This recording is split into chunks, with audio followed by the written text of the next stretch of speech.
नमस्कार दोस्तों, मैं Om Prakash Goswami education to all YouTube channel में आपका हार्दिक स्वागत है।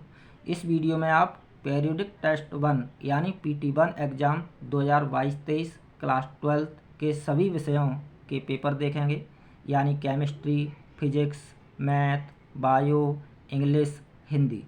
हिंदी का पेपर हल भी किया जाएगा।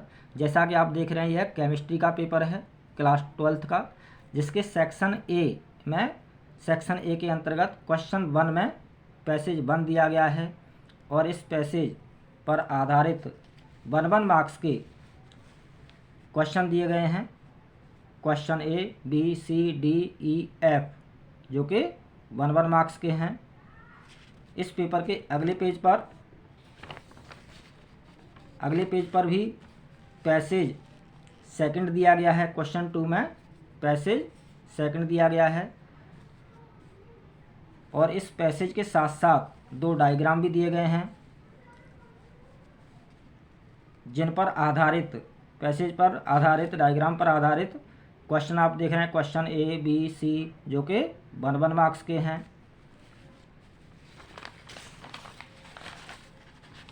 Question D, E, F second passage पर ही आधारित है, यानी दोनों पैसेज से संबंधित 6 क्वेश्चन है, 6 क्वेश्चन है जो कि 1 मार्क्स के हैं। 1 मार्क्स के हैं। सेक्शन बी में ऑब्जेक्टिव टाइप क्वेश्चन है, 8 क्वेश्चन है जो कि 1 मार्क्स के हैं। आप देख रहे हैं क्वेश्चन 3, 4, 5, 6 MCQ टाइप क्वेश्चन है।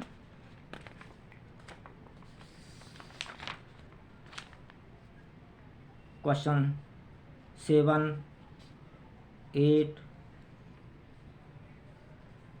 9, 10। अगला जो पार्ट है पेपर का, सेक्शन सी, इसमें short answer, long answer question दिए गए हैं जो कि पार्ट सी 20 मार्क्स का है। क्वेश्चन 11 2 मार्क्स का है। क्वेश्चन 12 3 मार्क्स का है। ऐसे ही आप देख सकते हैं। क्वेश्चन 13, ये जो ABCD, ये क्वेश्चन 12 का ही पार्ट है। क्वेश्चन 13 3 मार्क्स का है। क्वेश्चन 14 2 मार्क्स का है। क्वेश्चन 15 2 मार्क्स का है। 16 भी 2 मार्क्स का है। 17 3 मार्क्स का और 18 3 मार्क्स का। इस तरह से इसमें टोटल 18 क्वेश्चन हैं और पेपर के 3 पार्ट हैं, part A, section A, B, C। तो यह था केमिस्ट्री का पेपर। अब बात करते हैं दोस्तों बायोलॉजी का पेपर। आप देखेंगे बायो का paper class 12 PT1 exam period test 1 2022-23, subject biology class 12 जो कि 40 मार्क्स का है, यानी PT1 एग्ज़ाम 40 मार्क्स के होते हैं। इसमें पहला क्वेश्चन 1 मार्क्स का है, दूसरा भी 1 मार्क्स का है,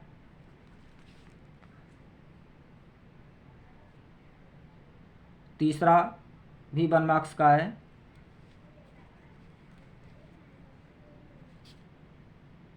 क्वेश्चन 4, 5, 6 5 तक 1 मार्क्स के, और क्वेश्चन 6 है वो 2 मार्क्स का है।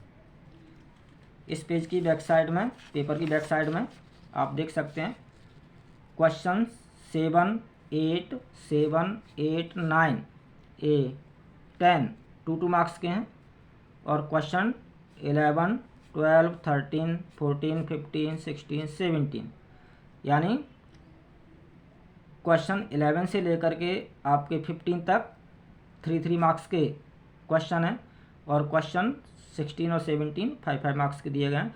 क्वेश्चन 16 है, what do you understand by the term population explosion, what are you the reasons for population explosion.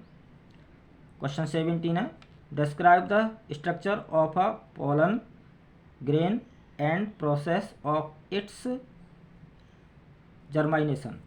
5 marks का है 16 और 17। तो यह था बायो का पेपर। अब बात करते हैं दोस्तों मैथ के पेपर की।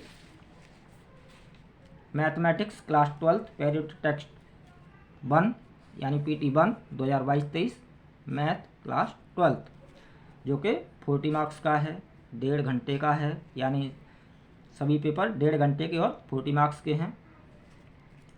इसमें मैथ के पेपर में सेक्शन ए में 12 मार्क्स के क्वेश्चन हैं।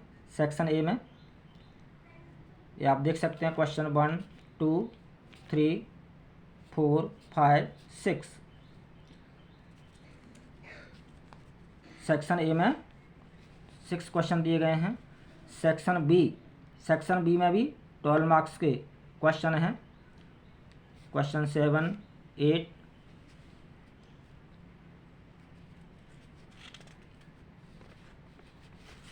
इस पेपर की बैक साइड में क्वेश्चन 9 और 10। सेक्शन जो सी है उसमें 16 मार्क्स के क्वेश्चन दिए गए हैं। क्वेश्चन 11, 12, 13, 14 यानी 4 क्वेश्चन 4 अंक के हैं। 4 क्वेश्चन 4 मार्क्स के, यानी सेक्शन सी है वो 16 मार्क्स का दिया गया है। ये हल कर सकते हैं आप, प्रैक्टिस कर सकते हैं और PT1 एग्ज़ाम की, बोर्ड एग्ज़ाम की अच्छे से तैयारी कर सकते हैं। तो यह था दोस्तों मैथ का पेपर।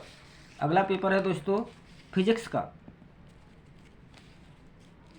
अगला जो पेपर है PT1 एग्ज़ाम का periodic test 1 2022-23 physics class 12th जो कि 40 मार्क्स का और 1 आवर 30 मिनट्स, यानी सभी पेपर का टाइम 1.5 घंटा, 1 घंटा 30 मिनट और फुल जो पूर्णांक है मैक्सिमम मार्क्स है वो 40। ये फिजिक्स का पेपर है क्लास 12th का, जिसमें note all the questions are compulsory, handwriting should be neat and clean. Direction दिया गया है, निर्देश दिया गया है। एक क्वेश्चन है,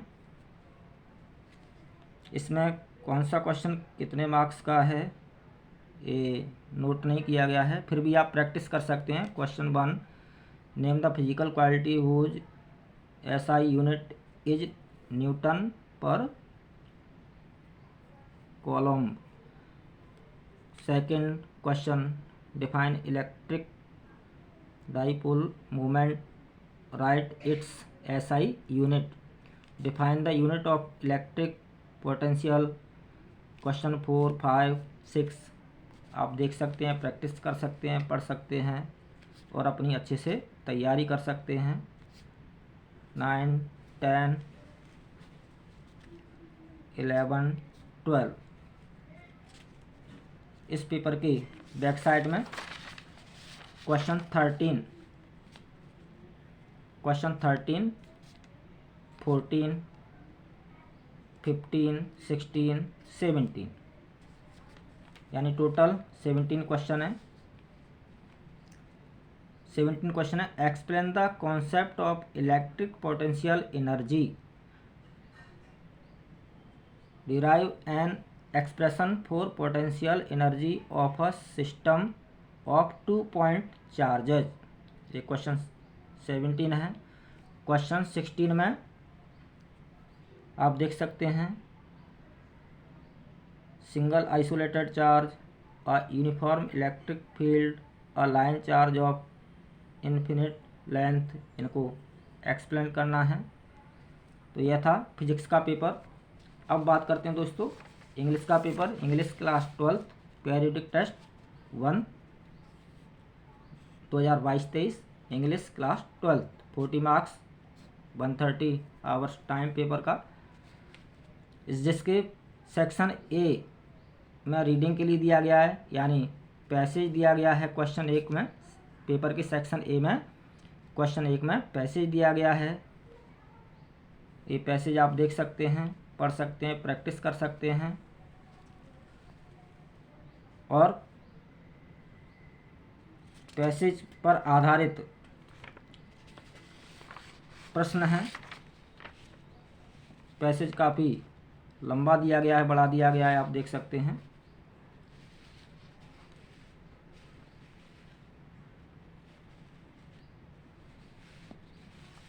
और इस पैसेज पर आधारित क्वेश्चन दिए गए हैं। On the basis of your understanding of the passage answer the following question by choosing the most appropriate option. Question A, B, C, D, ये आप देख सकते हैं पैसेज पर आधारित हैं।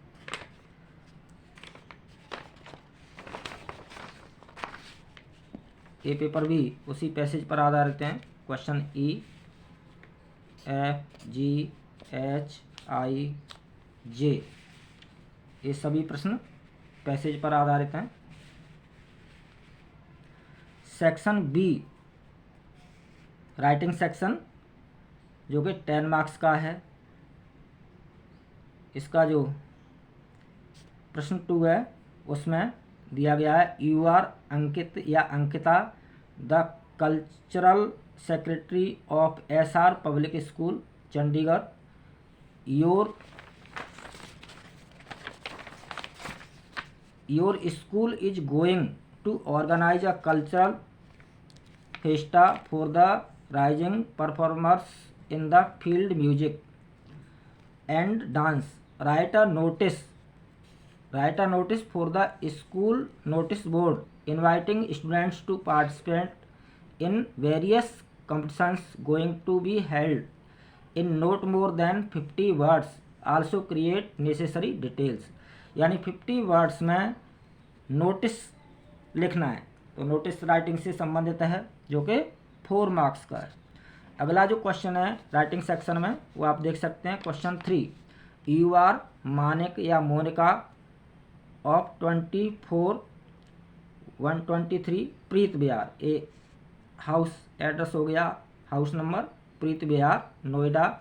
You have seen an advertisement, आपने एक एडवर्टाइजमेंट यानी विज्ञापन देखा इन द न्यूज़पेपर में the Tribune for the post of English teacher in DAV public school. Apply for the post with your complete biodata in about 100 to 120 words जो कि 6 marks का है। यानी apply for the post with your complete biodata, यानी biodata के साथ English teacher की post के लिए अप्लाई करना है, यानी आवेदन पत्र लिखना है जिसमें पद प्राप्ति के निवेदन के साथ साथ अपना बायोडाटा, अपना परिचय यानी पूरा बायोडाटा के साथ अप्लाई करना है, आवेदन पत्र लिखना है जो कि 6 मार्क्स का है।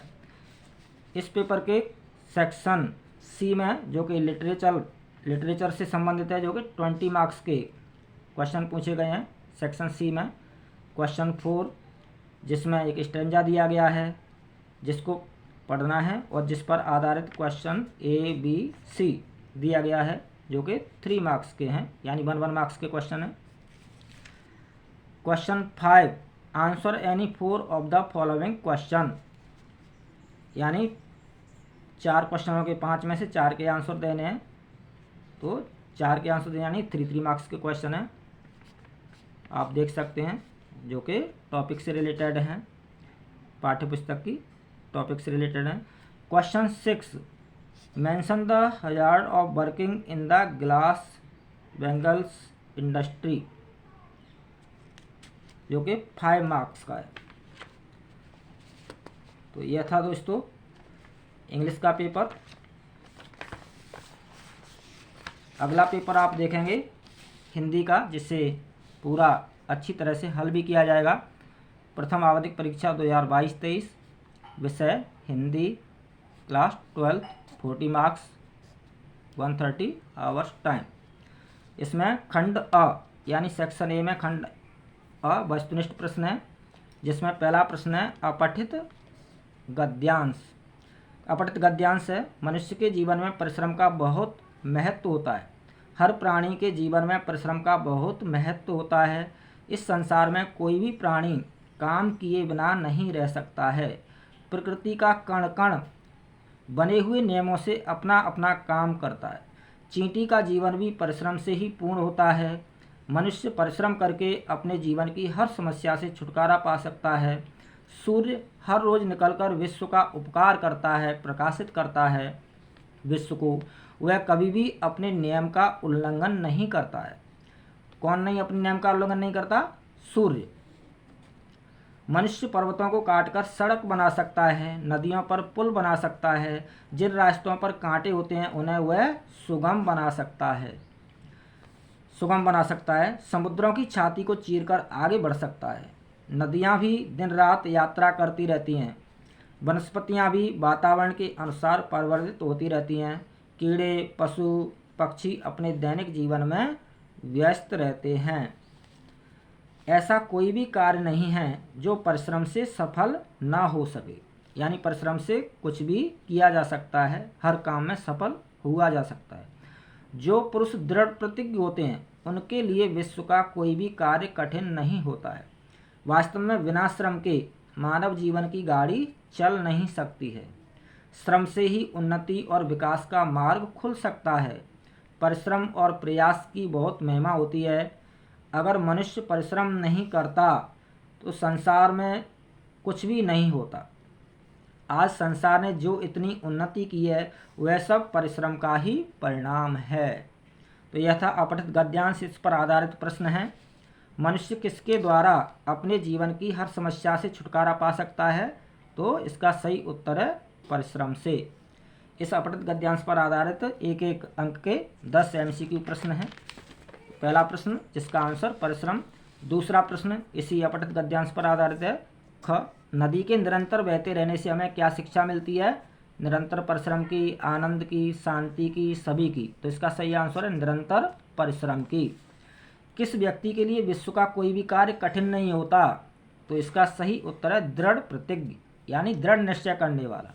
ठान लिया जो ठान लिया। उन्नति और विकास का मार्ग किसके द्वारा खुल सकता है? तो इसका सही ऑप्शन है श्रम, यानी परिश्रम के द्वारा। संसार की उन्नति किसका परिणाम है? परिश्रम का। मानव जीवन की गाड़ी किसके बिना नहीं चल सकती? श्रम के बिना, परिश्रम के बिना। बिना परिश्रम के जीवन दूभर हो जाएगा, बेकार हो जाएगा। जीवन में यदि सफल होना है, सुखी रहना है, तो हमें परिश्रम यानी श्रम करना ही होगा। अगला प्रश्न है, ऐसा कोई भी कार्य नहीं है जो से सफल ना हो सके। परिश्रम, धन, त्याग, सभी। तो इसमें खाली जगह में आएगा परिश्रम। ऐसा कोई भी कार्य नहीं है जो परिश्रम से सफल ना हो सके, यानी परिश्रम के द्वारा किसी भी कार्य में सफल हुआ जा सकता है। अगला है, उपकार शब्द में कौन सा उपसर्ग है? उपकार शब्द में उपसर्ग क्या है? तो इसमें उप उपसर्ग है और कार मूल शब्द है। इसी अपठित गद्यांश पर आधारित प्रश्न है अगला, सफल शब्द में मूल शब्द क्या है? तो सफल शब्द में मूल शब्द है फल। स उपसर्ग है और फल मूल शब्द है। उपयुक्त गद्यांश का उचित शीर्षक होगा परिश्रम, प्रकृति, परिणाम, पुरुष। शीर्षक यानी टाइटल। इस अपठित गद्यांश का शीर्षक क्या होगा? नाम क्या होना चाहिए, टाइटल क्या होना चाहिए? तो इसका सही टाइटल होना चाहिए शीर्षक परिश्रम। परिश्रम सही टाइटल है, शीर्षक है। अगला अपठित पद्यांश दिया गया है जिस पर आधारित 1 मार्क्स के 5 MCQ टाइप प्रश्न है, 5 अंक के। अपठित पद्यांश है, पद्यांश यानी काव्यांश, कविता का पाठ। साम्राज्य छोड़ बुद्ध ने कहा, मानवता हित मानव सेवा सबसे ऊपर। हम भूले विश्व में फैला बुद्धत्व, यीशु ने दिया विश्व शांति, प्रेम और सर्वधर्म सम्मान संदेश। कुरान ने कहा, जहाँ मानवता वहाँ अल्लाह। गीता का उपदेश, कर्मण्य व अधिकारस्ते माँ, निस्वार्थ कर्तव्य पालन करो। निस्वार्थ कर्तव्य पालन का संदेश किसके द्वारा दिया गया? उपदेश किसके द्वारा दिया गया है? गीता के द्वारा, श्रीमद् भगवत गीता के द्वारा। कर्ण ने सर्वस्व और दधीच ने किया अस्थिदान, कितना किसे याद है मालूम नहीं। मदांध मानवों की पशुवत पाशविकता जाती नहीं, मानव होने के नाते हमारे पास ज्ञान की कमी नहीं। बस याद रखने की ज़रूरत है, पर हम डूबे हैं झगड़े में, धर्म, सीमा, रंग, भाषा। हम ऊपर वाले की सर्वोत्तम कृति हैं, कुछ जिम्मेदारी हमारी भी बनती है। ये अपठित पद्यांश था जिस पर आधारित प्रश्न है, आप देख सकते हैं। अपठित पद्यांश पर आधारित प्रश्न है पहला, बुद्ध ने किसकी सेवा को सबसे ऊपर एवं श्रेष्ठ बताया है? तो इसका सही आंसर मानव। शांति, प्रेम और सर्वधर्म सम्मान का संदेश विश्व को किसने दिया? तो इसका सही उत्तर है यीशु। अगला प्रश्न है, कुरान के अनुसार जहाँ मानवता होती है वहाँ कौन होता है? अल्लाह यानी खुदा। निस्वार्थ कर्तव्य पालन का संदेश किस में दिया गया है? गीता में। मनुष्य को ऊपर वाले की सर्वोत्तम कृति यानी रचना क्यों कहा गया है? विवेकवान होने के कारण, दयावान होने के कारण, पुरुषार्थी होने के कारण। तो इसका सही आंसर है सभी। मनुष्य विवेकवान होता है, दयावान होता है, पुरुषार्थी यानी परिश्रम करने का जज्बा होता है, परिश्रम करता है, तो ये सभी आएगा इसमें। इसलिए मनुष्य को ऊपर वाले की सर्वोत्तम यानी सबसे सुंदर रचना कहा जाता है मानव को। अगला प्रश्न तीसरा, अभिव्यक्ति और माध्यम से पूछा गया है। पहला प्रश्न है क, जो कि 1 मार्क्स का है। कौन सा पत्रकार का प्रकार नहीं है? तो पूर्णकालिक पत्रकार होता है, अंशकालिक होता है, फ्रीलांसर होता है। तो ये नियमित, ये पत्रकार का प्रकार नहीं है। तो सही आंसर है नियमित। अगला प्रश्न है, खबर या रिपोर्ट लाने वाले को, खबर रिपोर्ट यानी समाचार लाने वाले को क्या कहा जाता है? संवाददाता या रिपोर्टर। इंग्लिश में रिपोर्टर, हिंदी में संवाददाता। अगला प्रश्न है दोस्तों, वितान भाग 2 के पाठों पर आधारित, आप देख सकते हैं। प्रश्न का, देश के प्रॉपर विकास में बाधक समहाउ इम्प्रॉपर तत्वों की तलाश के रूप में किस रचना को पढ़ा जा सकता है? तो इसका सही आंसर है सिल्वर वेडिंग। वैसे अगर बच्चे सलाह मांगें, अनुभव का आदर करें तो अच्छा लगता है, अब नहीं मांगते तो नहीं मांगे। ये किसका कथन है? यशोधर बाबू का, जो कि सिल्वर वेडिंग कहानी के मुख्य पात्र हैं। अगला प्रश्न है, शब्दों का नशा चढ़ने लगा और ऐसा लगने लगा कि मन में कोई मधुर बाजा बजता रहता है। यह किसका कथन है? आनंद यादव जी का, जो कि जूझ पाठ है उसके मुख्य पात्र हैं और लेखक भी। अगला जो पार्ट है प्रश्न का, पेपर का, वो खंडवा यानी सेक्शन बी खंडवा, जिसमें वर्णनात्मक प्रश्न पूछे गए हैं। यानी खंड अ में एमसीक्यू टाइप प्रश्न थे, खंड ब में वर्णनात्मक प्रश्न है, जिसके क्वेश्चन 5 में, प्रश्न 5 में आरोह गद्य पाठों पर आधारित प्रश्न पूछे गए हैं। प्रश्न का, भक्तिन पाठ के आधार पर भक्तिन की चारित्रिक विशेषताओं का उल्लेख कीजिए। यानी भक्तिन की चारित्रिक विशेषताएं बतानी है, जैसे साहसी या निडर, हार्ड वर्कर यानी कर्मठ, कठिन परिश्रम करने वाली, ईमानदार, सच बोलने वाली, और जुझारू, संघर्ष करने वाली, संघर्षशील, निडर महिला। तो इस तरह से 3 विशेषताएं लिखेंगे और उनको एक्सप्लेन कर सकते हैं। 3 मार्क्स का क्वेश्चन है। अगला प्रश्न है, भक्तिन पाठ के नामकरण की सार्थकता पर अपने विचार व्यक्त कीजिए। यानी भक्तिन पाठ का नामकरण क्या मीनिंगफुल है, सही है? तो आप लिखेंगे कि भक्तिन पाठ का नामकरण पूरी तरह से सार्थक है। इस पाठ का नामकरण इस तरह से किया गया जब लेखिका ने भक्तिन को भक्तों जैसी वेशभूषा में देखा, सिर मुड़ा हुआ, गले में माला, छापे तिलक लगे हुए थे, और इस भक्तिन की इस तरह की वेशभूषा को देख करके लेखिका ने भक्तिन का नामकरण भक्तिन किया था, जो कि भक्तिन की वेशभूषा और व्यवहार, आचार विचार को देखते हुए बिल्कुल सही है। 3 मार्क्स का क्वेश्चन है। अगला प्रश्न है, बाजारूपन से क्या तात्पर्य है? किस प्रकार के लोग बाजार को सार्थकता प्रदान करते हैं? यानी एक ही प्रश्न में 2 प्रश्न है। पहले तो समझाना है बाजारूपन से क्या तात्पर्य। बाजारूपन क्या होता है? बाजारूपन यानी दिखावा, एडवर्टाइजमेंट करना, दिखाना। जैसे मार्केट में चीज़ें खुली हुई रखी रहती हैं, सजी हुई रखी रहती हैं, जो कि ग्राहकों को आकर्षित करती हैं, अपनी ओर खींचती हैं कि आओ और मुझे खरीदो।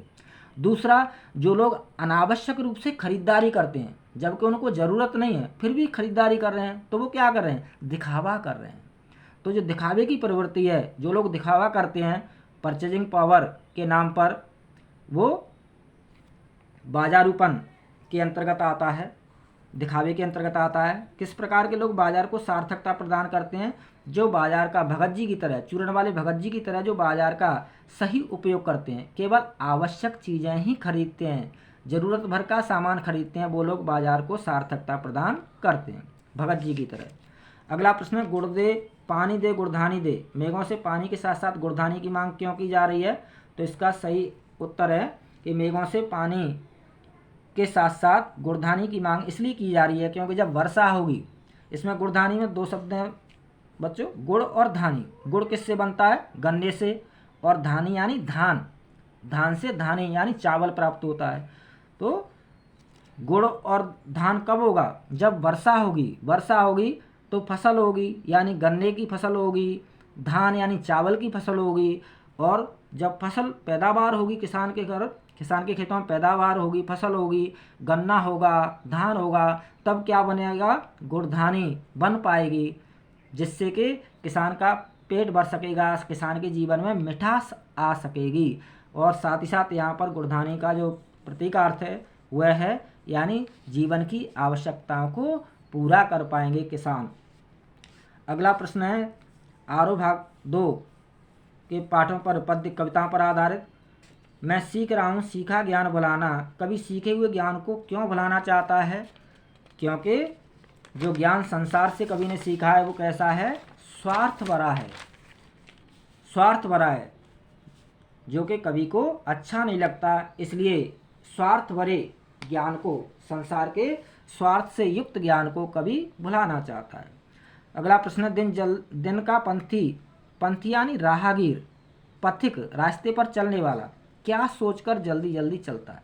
कि कहीं रात ना हो जाए, कहीं दिन ना ढल जाए, रात ना हो जाए। वह रात होने से पहले अपने घर पहुंचना चाहता है, अपनी मंजिल पर पहुंचना चाहता है, जहां पर उसके अपने परिवारजन, उसके अपने बच्चे इंतज़ार कर रहे होंगे। इसलिए कहीं दिन न ढल जाए, रात ना हो जाए, उससे पहले वो घर पहुंचना चाहता है, इसलिए दिन का पंथी जल्दी जल्दी चलता है। अगला प्रश्न है शीतल वाणी में आग के होने का क्या अभिप्राय है? तो ये आत्मपरिचय कविता से संबंधित प्रश्न है। इसमें शीतल वाणी में आग यानी कवि की जो वाणी है वो शीतल है, मधुर है। कवि की मधुर वाणी में, मधुर भाषा में भी आग है, यानी कवि की भाषा मधुर है, वाणी मधुर है, मीठी है, फिर भी उसमें एक आग है। किसकी आग है? विरह रूपी आग है, विरह की अग्नि है। साथ ही साथ यह भी कह सकते हैं, लिख सकते हैं कि कवि की मधुर भाषा में भी क्रांति की भावना छिपी हुई है। अगला जो प्रश्न है 7वां, जिसमें संपादक के नाम पत्र, संपादक को, किसी लोकप्रिय समाचार पत्र के संपादक को पत्र लिखने के लिए, जो कि 5 अंक का है, अथवा में प्राथमिक शिक्षा पदेतु आवेदन पत्र लिखिए। तो संपादक को पत्र अथवा आवेदन पत्र, जो कि 5 अंक का ये पत्र दिया गया है। तो यह था दोस्तों PT1 एग्जाम हिंदी का paper. All the best, good luck, धन्यवाद, जय हिंद।